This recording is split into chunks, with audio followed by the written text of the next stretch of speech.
함께 하겠습니다. 순종은 가능한가? 순종은 가능한가? 이 질문을 우리 하나님께서 여러분 각자에게 질문한다면, 또 아니면 그 어떤 누구가 여러분들에게 이 질문을 던진다면 여러분은 마땅히 불가능해요, 안 돼요, 이렇게 말씀하실 수 있습니다. 그런데 하나님께서 우리에게 이 질문을 던지시면 우리는 반드시 이렇게 대답해야 합니다. 아멘, 가능합니다. 우리 한번 같이 하실까요? 아멘, 가능합니다. 왜 이게 가능할 수밖에 없냐면, 하나님이 본래 그렇게 정하셨어요. 어떻게 정하셨냐면, 순종 없이는 하나님의 나라가 이루어지지 않게 정해져 있습니다. 반드시 순종해야만 하나님의 나라가 이루어지게 되어져 있고, 만약에 순종하지 아니하면 하나님의 나라는 이루어질 수가 없습니다. 우리 하나님께서 못하실 일이 없으신 하나님이세요. 그럼에도 불구하고 독생자 아들 예수 그리스도를 이 땅에 보내주신 것도 하나님께서 순종케 하시기 위하여 보내주셨고, 그리고 이 땅에 오셔서 죽기까지 순종하심으로 말미암아 아버지 하나님의 나라가 이루어졌습니다. 그리고 이루어지고 있습니다. 그러면서 우리 주께서 우리에게 이렇게 말씀하시고 있습니다. 너도 나와 같이 순종을 배워 또 순종하여 주의 나라를 함께 이루어 가기를 원하시는 하나님이세요. 우리가 공의와 정의라고 하는 것은 그냥 우리 하나님께서 어떤 상황에도 저와 여러분들을 바꿔놓으시는 그게 아니라, 반드시 공의와 정의에는 순종이라는 것이 포함되어 있다는 사실을 놓치지 마셔야 돼요. 이 공의와 정의 속에 순종이 담겨 있는 것입니다. 그래서 우리 주님께서 죽기까지 순종하셔서 하나님의 나라를 이루시면서 우리에게도 그와 동일하게 살기를 원하시고 계십니다. 우리가 너무 잘 알고 있는 말씀이지만 우리 한번 같이 빌립보서 2장 5절 말씀을 함께 봉독합니다. 시작. 너희 안에 이 마음을 품으라 곧 그리스도 예수의 마음이니 그랬습니다. 이 마음 품으라 곧 그리스도 예수의 마음이다. 그 마음이 도대체 어떤 마음인가? 6절부터 읽어봅니다. 시작. 그는 근본 하나님의 본체시나 하나님과 동등됨을 취할 것으로 여기지 아니하시고 오히려 자기를 비워 종의 형체를 가지사 사람과 같이 되셨고 사람의 모양으로 나타나사 자기를 낮추시고 죽기까지 복종하셨으니 곧 십자가의 죽으심이라 그랬습니다. 죽기까지 우리 주님이 순종하셨습니다. 죽음을 걸고 순종하셨습니다. 그래서 그 순종의 결과로 하나님께 영광을 돌리게 했고, 저와 여러분들에게 하나님의 나라가 이루어지게 했고, 결국은 순종 없이는 어떤 경우도 하나님의 나라는 이루어질 수가 없어요. 내 가정이 하나님의 나라가 세워졌으면요, 누군가 죽기까지 순종하는 자가 있기 때문에 그런 것이에요. 지난주에 여러분들에게 말씀드렸던 것처럼 우리는 모두가 다 주께서 좋은 땅으로 만져주셨습니다. 그 좋은 땅에는 반드시 뭐가 있냐면 말씀의 씨를 뿌리게 되어져 있습니다. 기드온에게 하나님께서 말씀의 씨를 뿌렸습니다. 너는 큰 용사라. 기드온이 그것을 받아들일 수 있었을까요? 못 받아들였습니다. 이해할 수가 없습니다. 자기를 에워싸고 있는 지금 미디안, 그리고 이 나라 형편, 그리고 자기 자신을 돌아보니 큰 용사는 고사하고 자기는 아무것도 할 수 없는 내 자신을 바라보고 하나님께서 여호와의 사자가 말씀하고 있지만 그것을 부정하고 부인할 수밖에 없습니다. 근데 우리 하나님께서는 그런 기도원을 가만두지 아니하시고 계속해서 말씀하시기 시작합니다. 내가 너와 함께한다. 나는 너와 함께한다. 하지만 기도원이 그것을 또한 받아들이지 못하고 있습니다. 할 때 우리 하나님께서 그 기도원에게 이렇게 또 말씀하시고 있습니다. 네가 미디안 치기를 한 사람 치듯 할 거야. 어찌 이것을 믿겠어요? 그러나 하나님은 끝없이 내가 너와 함께 한다. 하도 하나님이 그렇게 말씀하시니까 기도원이 말씀의 소극적 반응을 보이기 시작합니다. 같이 합시다. 말씀의 소극적 반응을, 말씀에 소극적 반응을 합니다. 하기 싫은데 그냥 억지로 할 수도 있고, 그리고 한번 시험 삼아도 할 수 있고, 하도 말씀하시니까 소극적으로 반응하는 거예요. 그래서 여호와의 사자에게 이렇게 말합니다.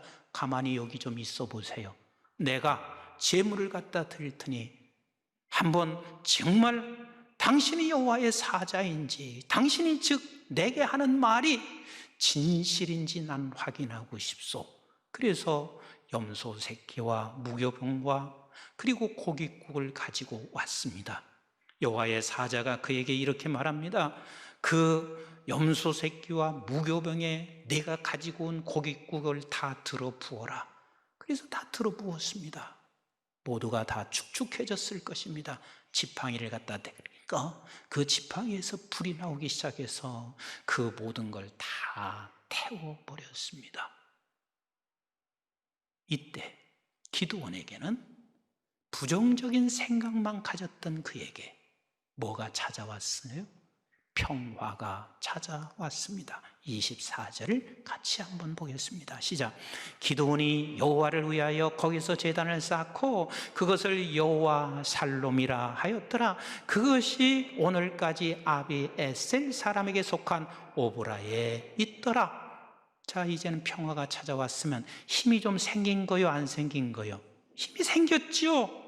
부정적인 생각만 했던, 그리고 두려움에 떨려있던 그 기드온에게 소극적인 반응이라도 말씀 앞에 반응을 했을 때 하나님이 기드온에게 힘을 주셨어요. 우리도 마찬가지입니다.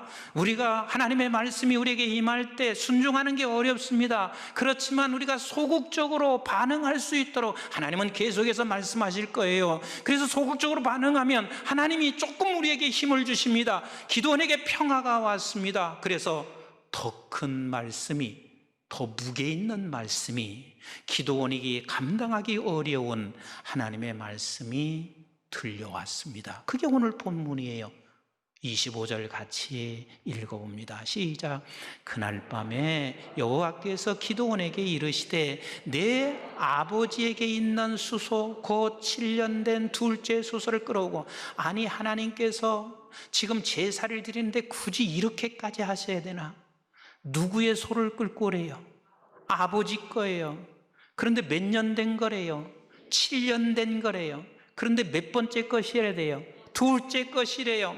아니, 보통 하나님 앞에 드려지는 것들은 다 첫 것으로 드려지는데, 아니 굳이 꼭 아버지 것이어야 되고, 그리고 굳이 일곱째 소여야 되고, 그리고 그것은 둘째 것이어야 된다.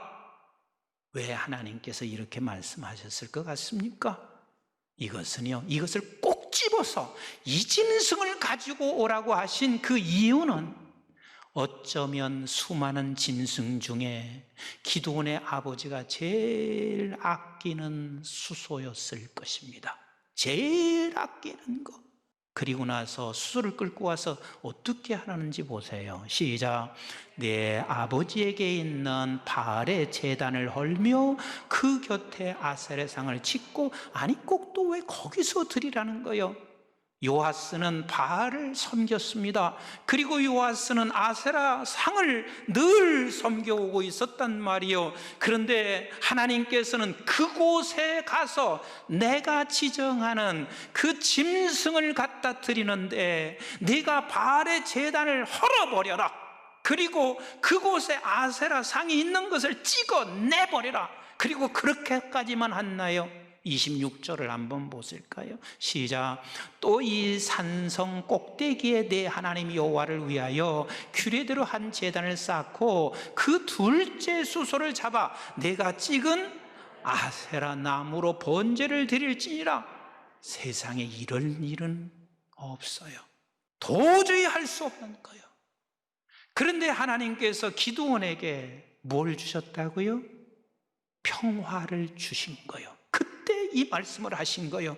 근데 이 순종은 너무 어려운 순종인데, 그러나 소극적으로라마도 기드온은 이것을 순종하고 있습니다. 27절 같이 보겠어요? 시작. 이에 기드온이 종 10사람을 데리고 여호와께서 그에게 말씀하신 대로 행하되 그의 아버지의 가문과 그 성읍 사람들을 두려워함으로 이 일을 감히 낮에 행하지 못하고 어떻게 밤에, 이것도 쉽지는 않은 것이지만 어찌됐든 소극적으로 밤에 가서 이 어려운 순종을 감행을 했습니다. 그럼 순종하고 나면 이 기드온에게 앞길이 훤히 열리고 하나님께서 하늘에서 어떤 엄청난 사건이 벌어지면 얼마나 좋겠어요. 근데 순종하고 난 후에 기드온에게는 정말 이제는 우겨쌈을 당하는 너무 처절한 상황이 그에게 예고되어 있고 그 상황이 직접 왔어요. 28절 한번 보세요. 시작. 그 성읍 사람들이 아침에 일찍 일어나 본즉 바알의 제단이 파괴되었으므로 그 곁에 아세라가 찍혔고 새로 쌓은 제단 위에 그 둘째 수소를 드렸는지라. 사람들이 이것을 이제 발견하게 됐습니다. 그러니 동네 마을에서 수많은 사람들이 가만히 있겠어요? 이렇게 하고 있습니다. 29절 같이 한번 봐요. 시작. 서로 물어 이르되 이것이 누구의 짓이냐? 누구의 소행이냐? 어떤 놈의 것이냐 하고 그들이 캐어 물은 후에 이르되 결국은 찾아냈습니다.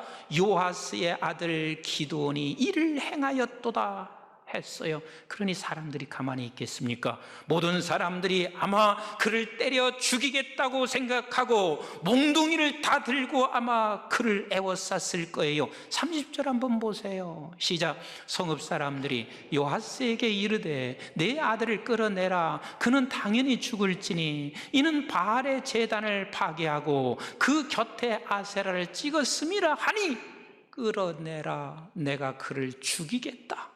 이때 아버지가 나타났습니다. 요아스도 지금 저들 못지않게 이 아들을 죽이고 싶을 만큼 지금 괴로움이 컸을 것입니다. 31절 아버지가 이렇게 말합니다. 시작. 요아스가 자기를 둘러선 모든 자에게 이르되 너희가 바알을 위하여 다투느냐? 너희가 바알을 구원하겠느냐? 그를 위하여 다투는 자는 아침까지 죽임을 당하리라. 바알이 과연 신일진데 그의 제단을 파괴하였은즉 그가 자신을 위하여 다툴 것이니라 하니라.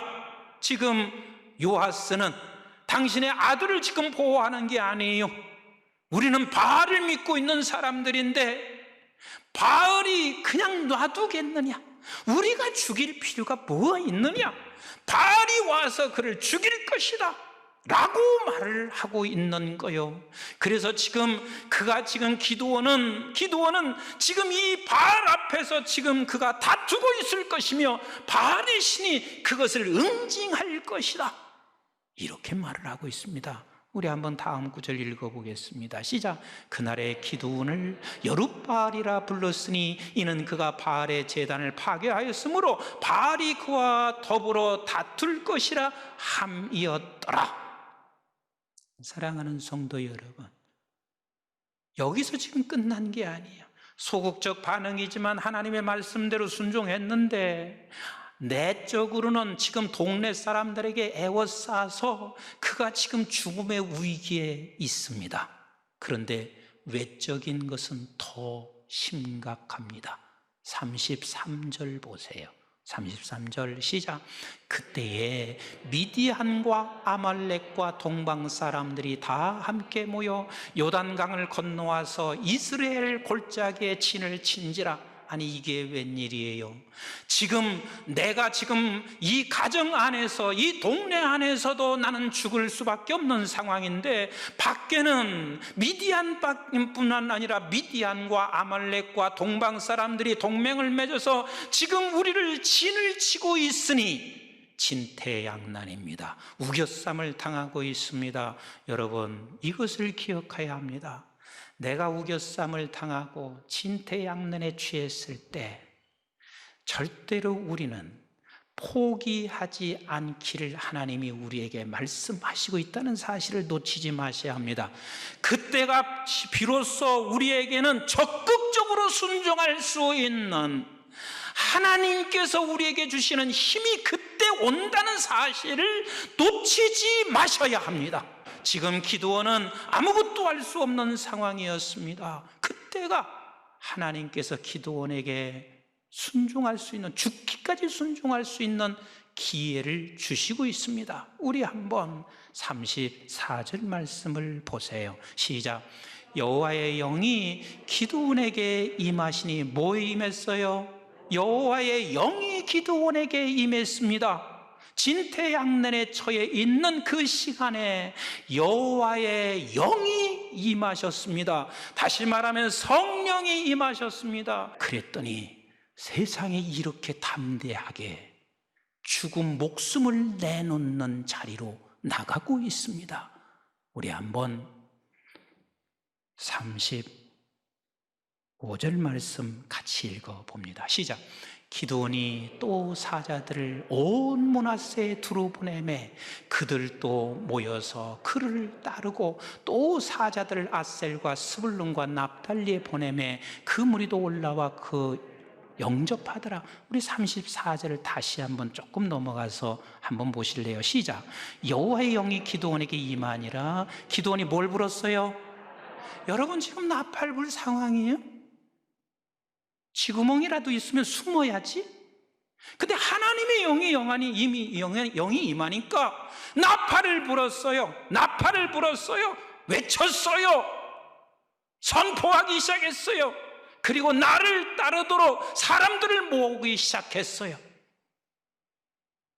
이 용기는 성령이 임하지 아니하면 우리는 절대로 죽기까지 순종할 수 있는 사람은 아무도 없습니다. 그런데 그 성령이 임할 때는 언제냐면 역사 속에서도 증명하고 있습니다. 앞이 캄캄할 때요, 내 힘으로 아무것도 할 수 없을 때요, 그러나 내 힘으로 할 수 있을 때는 너나 할 것 없이 전부 다 하나님의 말씀 앞에 소극적으로 우리는 반응하고 소극적으로 순종밖에는 못해요. 그러나 나는 할 수 없다는 사실을 알게 되는 그 순간 하나님은 우리에게 성령을 보내주셔서 죽기까지 순종함으로 하나님의 나라를 이루어가게 되어져 있습니다. 사랑하는 성도 여러분, 한 사람이 불순종함으로 말미암아 온 인류는 죽었습니다. 그러나 한 사람의 순종으로 말미암아 온 인류가 의롭게 되고 살아났다는 것은 로마서 5장 19절에 너무 우리에게 잘 말씀하시고 계시잖아요. 우리 한번 로마서 5장 19절 같이 한번 읽어볼까요? 시작. 한 사람이 순종하지 아니함으로 많은 사람이 죄인 된 것 같이 한 사람이 순종하심으로 많은 사람이 의인이 되리라. 그렇습니다.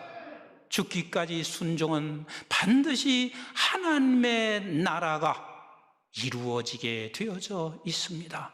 그래서 이제는 이 기드온이 죽기까지 순종할 그 각오를 가지고 36절에서부터 40절까지 무엇을 묻냐면 하나님 뜻입니까? 하고 묻는 거예요. 우리는 자칫 잘못하면 36절에서부터 40절이 기드온이 믿음이 없어서 하나님을 시험한다고 생각하지만 그 전전 구절들을 우리는 볼 수 있어야 돼요. 믿음이 없어서 그런 게 아니에요. 이제는 하나님의 뜻이라면 내가 이것을 확인하면 나는 이제는 목숨을 목숨을 내걸고 나가기를 원하여 아버지 하나님 앞에 그것을 점검하는 시간이 지금 36절부터 40절이에요. 36절 같이 한번 읽어볼까요? 시작. 기드온이 하나님께 여쭈되 주께서 이미 말씀하신 같이 내 손으로 이스라엘을 구원하시려거든 보소서. 내가 양털 한 뭉치를 타작마당에 두리니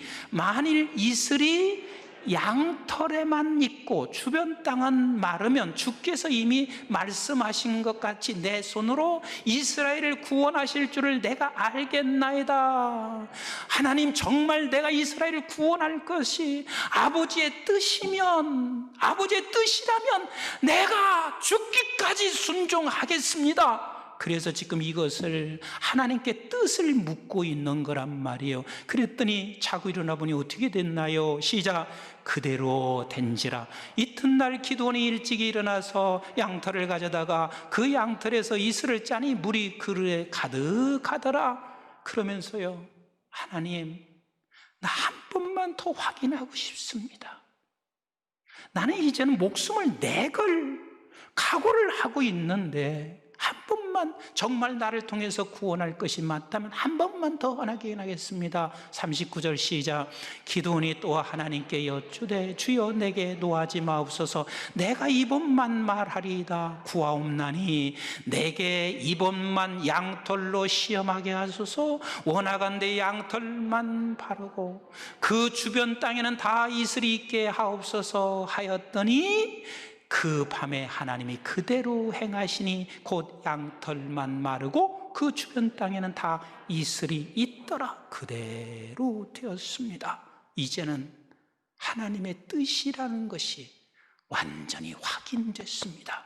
그리고 7장의 미디안으로 지금 가고 있는 거거든요. 우리 예수님께서도 아버지의 뜻을 이루기 위해서 이 땅에 오셨고 이제 진퇴양난이 됐습니다. 아무것도 할 수 있는 상황이 아닙니다. 겟셋마네 동산에 올라가셔서 주님께서 기도하시는 그 중요한 이유가 뭔 줄 아세요? 이것이 하나님의 뜻인지에 대한 재검입니다. 재확인입니다. 그리고 밤새도록 하나님 앞에 이 기도를 했습니다. 그리고 나서 주님은 이것만이 아버지의 뜻이라는 것을 확신한 후에 죽음의 자리까지 순종의 길을 걸어가셨습니다.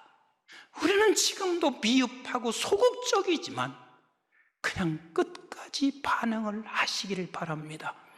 그리고 반응을 하면 우리에게는 더 큰 순종의 자리를 요구하실 수가 있고, 아니 이제는 정말 아무것도 내 힘으로 할 수 없는 자리까지 갈 때까지도 포기하지 마시고 끝까지 기다리시면 우리 하나님께서는 반드시 저와 여러분들에게 성령을 보내주시어서 그 성령으로 그 일을 이루어 가시는 우리 하나님이십니다. 그래서 우리는 그때는 아버지 하나님의 뜻을 모를 때 내가 내 유익을 구하기 위한 뜻이 아니라 나는 죽음이 각오되어 있는 사람이니 아버지의 뜻이 확인만 된다면 나는 죽기까지 순종하겠습니다 하고 그 뜻을 묻는 것입니다. 그런데 우리가 뜻을 물을 것 없이 분명한 뜻 한 가지가 있는데 이것을 금주 한 주 동안 이 뜻을 우리가 실천하는, 죽기까지 실천하는 여러분들이 되시기를 주님의 이름으로 간절히 축복합니다. 우리가 그걸 굳이 기도할 필요도 없습니다. 이건 분명한 아버지의 뜻입니다. 우리 한번 데살로니가전서 5장 18절 말씀 같이 읽어보겠습니다. 시작. 범사에 감사하라. 이것이 그리스도 예수 안에서 너희를 향하신 하나님의 뜻이니라. 사랑하는 성도 여러분, 한 주 동안 여러분들이 소극적으로라도 감사하세요. 어느 분이 이렇게 말합니다. 감사하지 않고 불평하는 사람들을 굳이 징계할 필요가 없대요. 왜냐하면 이미 그는 감사하지 못하는 것으로 징계를 받고 있는 자다. 감사 못하면 그 다음 불평만 낳게 되어 있을 것이며 이미 징계를 받은 것이고 멸망과 벌을 받은 것이에요. 사랑하는 성도 여러분, 범사에 감사하라는 것은 주님의 뜻인 것, 믿으시면 아멘. 우리가 굳이 시험할 것도 없고 그것 때문에 몸부림쳐 기도할 것도 없어요. 이건 주님의 뜻입니다. 그 뜻을 이번 한 주간 동안 소극적이라도 반응하시고, 그래서 하나님께서 여러분들에게 또 다른 감사로 힘을 주실 것이며, 그리고 주의 영이 임하셔서 적극적으로 감사로 반응하여 진정으로 하나님 앞에 감사의 제사를 올려드리는 다음 주 추수감사절이 되기를 주님의 이름으로 축복합니다. 기도하겠습니다.